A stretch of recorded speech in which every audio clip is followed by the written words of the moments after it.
Good day everyone, and welcome to a little LP which I've been long due for. It's a little bit past the 25th anniversary of Megaman, and we are going to be playing something that's more of a love letter to that piece of shit iOS game that was created. And sorry for my language there, but that was just horrible. This is a fan-made game, and I hear the groans and I feel it in my head too. Everything that comes to fan-made games or hacks or whatever, generally they're just not very good. And I came into this with a lot of cynicism, and to be honest, I came out with a big smile on my face because I absolutely do adore this game. It is actually a fantastically made fan-made game. It took 5 years to make by a fella called Megaphil X. He's a deviant artist and all that jazz, so you just Google search him and see his art and all that jazz. It's pretty good, to be honest. He's actually drawn a few box arts and stuff like that, and you know the intricacies of the bosses he's made. But don't want to get into that tangent right there. It's actually fantastic. It's a lot harder, sure, than the original Mega Man games, or just generally most of them, Mega Man base excluded. And I've been playing a lot of Mega Man games throughout my time, like everyone else has apparently. And mind you, I'm talking over the cutscene, but I'm pretty sure that you guys can read if you can find my YouTube channel, that is. But yeah, everything in this game is very original besides the obvious source material right there. That we're going to be going through this. I've been playing this a lot in general, like on my downtime, and yeah, I usually get a bit of a ball every single time I do boot it up and have fun. But yeah, it's going to be a very competent sort of play. I can usually get this done in like an hour or a bit or so without really dying. But yeah, let's just get into it. Don't want to talk too much into it. If you just want to know what the history and stuff behind this game is, you can just always look it up. Don't want to talk too much about it, but maybe I should just put a little bit in the description or something like that. I don't know. But this is a fan-made game, but with a good distance. It feels very, very, very faithful and tries to stick to its source material quite a fair bit. However, does, in fact, put a lot of thought in making it a unique experience. And mind you, this is not an emulator. This is not a ROM. This is not some sort of weird Frankenstein sort of thing. This is a proper PC build. So it's built from the ground up, all the programming, all that jazz. Done from the ground up, and it's, wow, it's really good. The reason why I'm just going to quickly just spend a few seconds just saying that is because we can go into the options menu, and it's got something that some Steam games don't have. Look, up, down, left, right, jump, shoot, slide, next, oops. I just stuffed that one up. Oops. But mind you, yes, a lot of games on Steam, I should say as well, don't even have keyboard support. And, you know, that's surprisingly strange because, you know, they're games that you sort of buy and stuff like that. And why am I stuffing up this? Just wait 1 second. Strange. This is what happens when you try and map stuff in your mind while talking at the same time. There we go. Just have to concentrate. I'm not even playing the game properly. I still have to concentrate. But yeah, I'm looking at you binding up Isaac when it comes to no keyboard, no controller support. But yeah, they put it in. That's good. That's good. Puts a lot of thought into it. Alright, so let's stop talking about the nitty gritty. We can go into that a little bit later. Let's talk about it because it's a Mega Man game. Now, your standard fanfare, sort of 9 Robot Masters. Yes, I didn't miscalculate that. I didn't see 9. Coco Man. But yeah, this is a little bit off-putting, or jarring, I should say. It's not really off-putting because I kind of do like it still. That it's kind of obvious that it is a fan-made game. Like the actual Robot Masters here with their names and their themes and stuff like that. It doesn't feel like that light-heartedness that usual Mega Man games do have. So, you know, it seems a bit darker. I wouldn't say darker, but more serious, I should say. But, yeah. Oh, before we go on as well, we also do have a shop. So that's a lot like, if I remember, they introduced it in Mega Man 7? I know it's in 8, but I think it might be in 7. That's the one I at least played, in my opinion. But yeah, let's just get into it. Stop talking. stop doodle-dallying. Let's talk about some Nailman right here. So I can hit it on the head right there. And let's nail this level. Puns abroad, and I'm just going to control myself there. But before we actually go on, first things first, I am actually using a arcade controller, which is a bit strange. People are going to be like, whoa, that's not Megaman, you're supposed to play with a gamepad or whatever. True, but it's just my preferred way of playing. Not only that, but it's a bit of an experiment for me as well, just because a lot of people usually don't like controller sounds or keyboard mashing sounds and stuff like that, which is cool. Like, you know, if I get a comment telling me to stop using controller sounds because it's annoying, I don't mind relegating back to the gamepad right here, but it's just my preferred way of playing. And I was just sort of testing it right there, that the game sort of runs more on the Mega Man 3 architecture, where you sort of have slide cancelling and everything. But because this is a PC build, not an emulator or anything, we don't have any frame rate issues or anything, so it feels like silk right now. Like, it's like I'm eating velvet, even though you don't eat velvet, on Silk Road. You know, I don't even notice the difference. It feels so good. Like, constant frames, no slowdown, no nothing. And because of that, I feel like taking out my arcade controller because, you know, I just say, you know, you can tell by my timing, stuff like that. Just negative edging, a term I used in Third Strike right there. Like, you know, if I can pixel control my jumps and my shootings and stuff like that, and you can really feel it. It's really tight and feels awesome. So, you know, props up to the developer right there, or program, I should say. But yeah, this is Nailman, and I know I'm talking over the music and everything. I'll shut up a little bit later on. I just got to get through the nitty-gritty here. But yeah, it's themed really well in terms of what the bosses are, and there's a lot of thought and, you know, heart and soul involved when it comes to just the general aesthetic of it. But in terms of design, well, why am I? Yeah, okay. My fraps is sort of clashing with the frame rate a little bit, so just don't mind that. I'll get a little bit better later on. But yeah, in terms of the actual level design as well, interesting. I'm just gonna say that it's not the same. I don't know if I probably did mention this. I don't know if I have, but this game is actually a lot tougher than the original Mega Man games, and some people say it's actually, you know, kind of a testament because Mega Man games are generally kind of tough. In my opinion, they're not that hard. Not saying that I'm like awesome or anything. It's just once you know the game, you know the game. It's, you know, learning is half the fun, and learning is half the reason why, you know, games get so, you know, are so hard at the start but so fun afterwards, because you just know the game left, right, and center. You just become the master of your own controls right here. Alright, so just worry about this jackhammer guy. Alright, here we go. There we go. So, I probably did mention as well, actually I'll quickly, I'll get into that a little bit later. But when I said that the game was quite original in terms of its enemies, I think there has been an interesting spin on every single enemy. Like, I think the only guys that seem... Oh. Alright. Shut up, everyone. I'm just going to concentrate a little bit. Just get back to where I wanted to go. Alright. But I'll use this chance to appreciate the music because it just kicked in.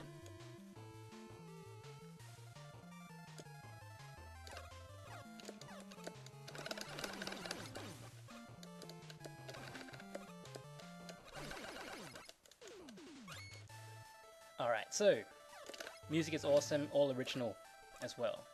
And before I go on, there is actually weapon change as well, so that's something I wanted to figure out. That was introduced in Mega Man 9? I wouldn't say it's introduced then because it was an anniversary collection as well as Mega Man Base and all that jazz. I think 7 as well, I'm not super sure. Again, I'm not too sure. But when it comes to, like, because the game is so nicely built and like sort of a homage to the newer sort of Mega Mans as well as Mega Man 3, you can do cool tricks like, you know, obviously the weapon cancelling tricks where you can sort of rush pogo. I sort of sucked that one up because I actually missed the button there. But yeah, you can sort of do that sort of stuff to sort of not really cheat the game because you know the tools are there at your disposal. And there is a bit of issue there. I'll talk about that later. But yeah, you can do sort of cool tricks here and there, especially when it comes to some of the weapons as well. You can do interesting things. And by the way, those are the new sort of metal hard hat guys, what do you want to call them? Arrangements, which I will talk about after I beat Hammerman right here. Mini boss. He's not very hard. So he just pretty much flings those hammers at you at your last position, so not too difficult. As long as you just keep in mind that the actual hammers stay on screen a little bit longer than usual. Alright, so when I was talking about those hard hat guys, they're usually a Megaman staple in general, and I think we've pretty much come to know, we've come to know them, I should say. I think they try and mix them up as much as possible. I think these are the only original guys in the actual game. I think this is the only original one right here. Well, there's a few of them lying around, but that's the one that you probably know and love. But every single level usually has a sort of different arrangement of them, and we'll see that throughout this LP. Alright, so let's not die there again. A little bit overzealous there. Okay, so in terms of the difficulty, as I said, it's actually a lot harder than the other games. There is a reason. Now, you probably saw that when I died, I got teleported to that location with the sun. Alright? Look how many screens I passed before, you know, unless I die or something like that. But look how many screens I have done from that scene right there. And that is the checkpoint. So, these levels are generally probably like, I don't know, 2 or 3 times larger than the original, say, 2 or 3, Megaman 2 or 3. And because of that, that's when small little mistakes actually add up. So it sort of makes you learn to be a lot more consistent. I wouldn't say that the level designs are easier or harder. And there are some cases, which I'll point out, trust me, where the game does suffer a little bit from difficulty. But something like this, and this is the reason why I'm picking this particular stage as well, that it's not entirely hard, it's just be consistent at it. And it teaches you how to be consistent. So that's the reason why this game gets a little bit tough. It's because all the other games where, you know, the levels are kind of short, like, you know, as soon as you figure it out, it's like, yeah, I get it, and you stop dealing with it. Oh my god, those things jump fast. Sorry, I just had to take my revenge on that guy. I hate that guy so much. But yeah, the general design is just the fact that you just have to be more consistent. Alright, so we have our very first boss, and this is Nailman. Probably one of my favorite bosses in this game. There we go. One of the reasons is because it's a good place to start. I don't know if it was designed like this or if it was intentional or whatever. There we go. This boss is actually really good in just figuring out like just the fundamentals of the game. Because you can't kill him, you can't rush in and attack him. There we go, telegraphed. You can't really rush in or whatever, you sort of have to wait around and wait for your opening. It lets you sort of gauge what his attacks are before you do anything silly. So you're concentrating on one thing. And once you're sitting here right now, like, you know, with the nail shield right there and you can't do anything,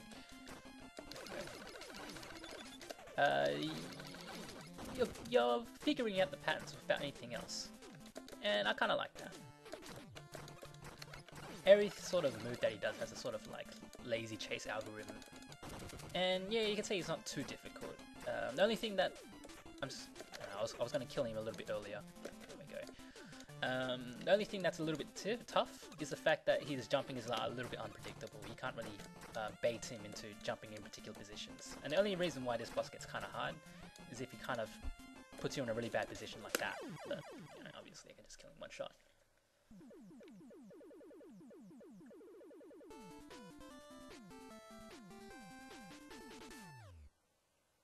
Oh yeah.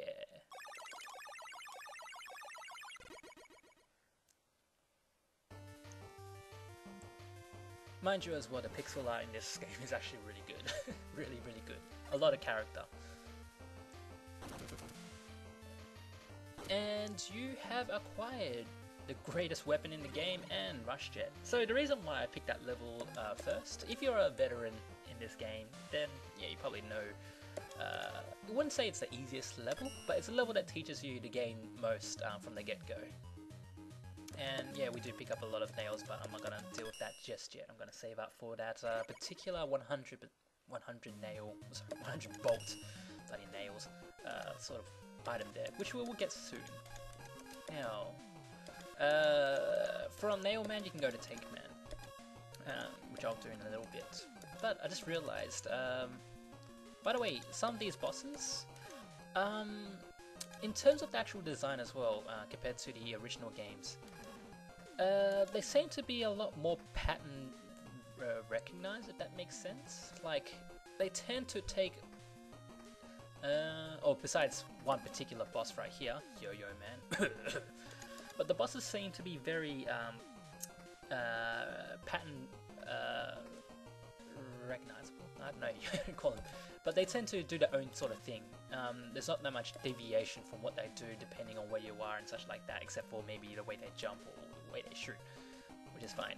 But because of that, it makes it really easy to make a busterable every single one of these bosses. If you know what they're doing, or if you know what they do and stuff like that, it's actually not that hard.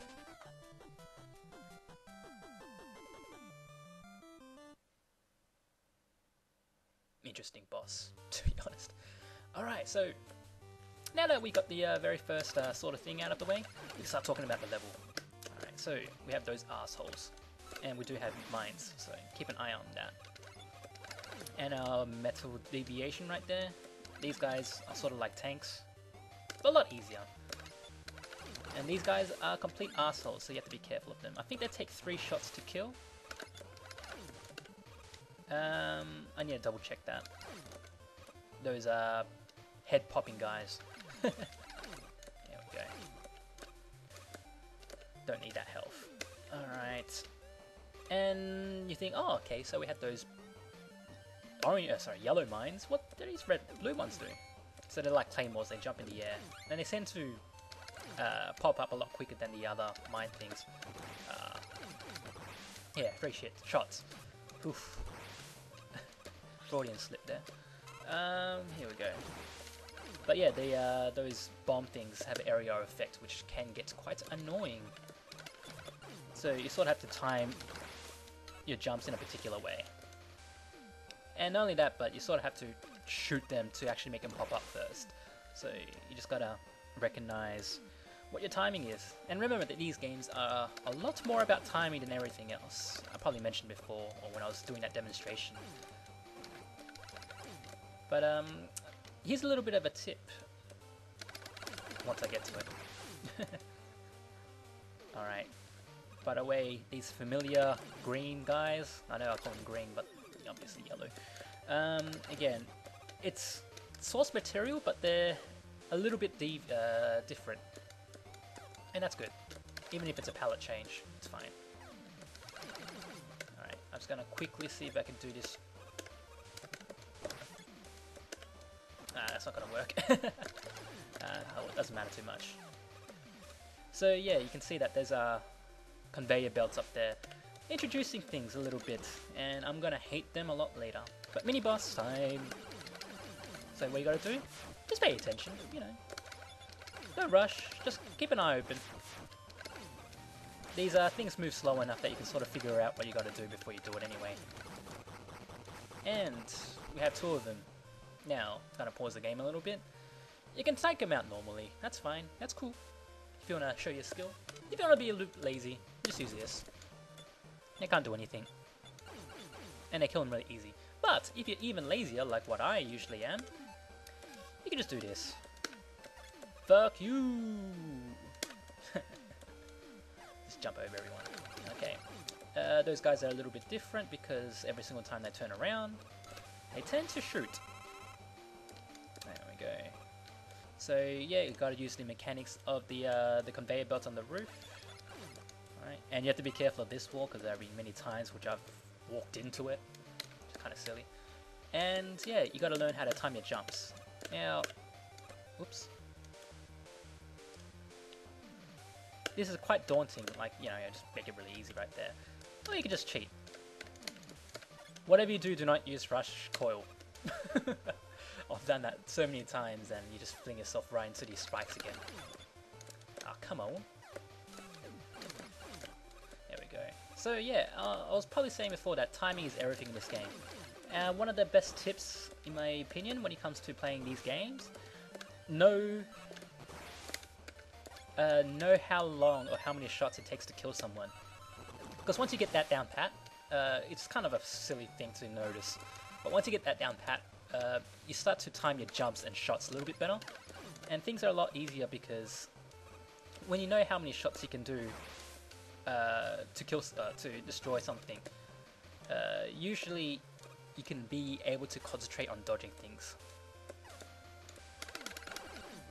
So like, I know that they take like 4 shots to kill, so I don't have to worry. And this place is actually kind of hard because everyone thinks that you can't, you know, do this part without getting hit. Just do that. Alright, cool. Usually if you try and take the conveyor belt up there, they usually just run into you. That's not fun. So like stuff like that help. Generally something like that is kind of tough. Yeah, besides me actually falling down. Screw that guy. You can stay in eternity. Oh! Forgot to shoot through walls. Yeah, see, they don't do anything unless you shoot. Alright. But yeah, once you get the timing down, it becomes a lot easier to play this game. So it's probably like, you know, for me, Megaman 101. And I probably would say a lot of things throughout this LP on how you can actually, you know, be a better Megaman gamer, I could say. Alright. Everyone shut up for a bit, I've got to concentrate. Joking.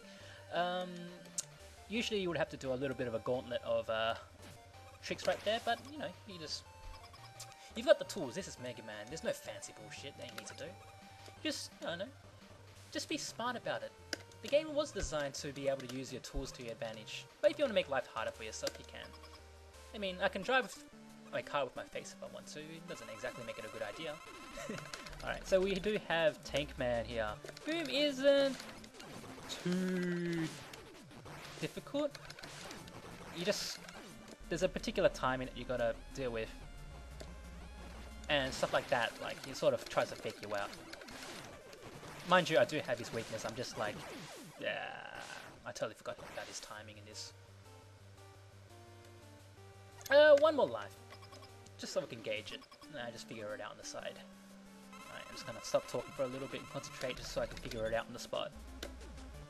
Okay. There we go. Yeah. It's just the mortar that actually does the most worrying thing in this.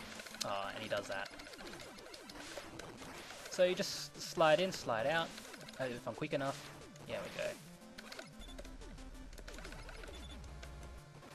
And sometimes you can't. There's got to be a way to telegraph that that movement thing. Oh, it doesn't matter too much. Mind you, I'm not really, you know, playing how I usually would play because this is how I would do it.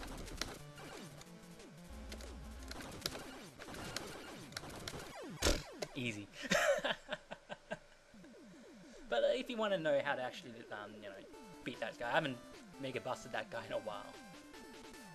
And I really do like the art at the back, so the detail with the whole missile silo thing. That's pretty cool, to be honest.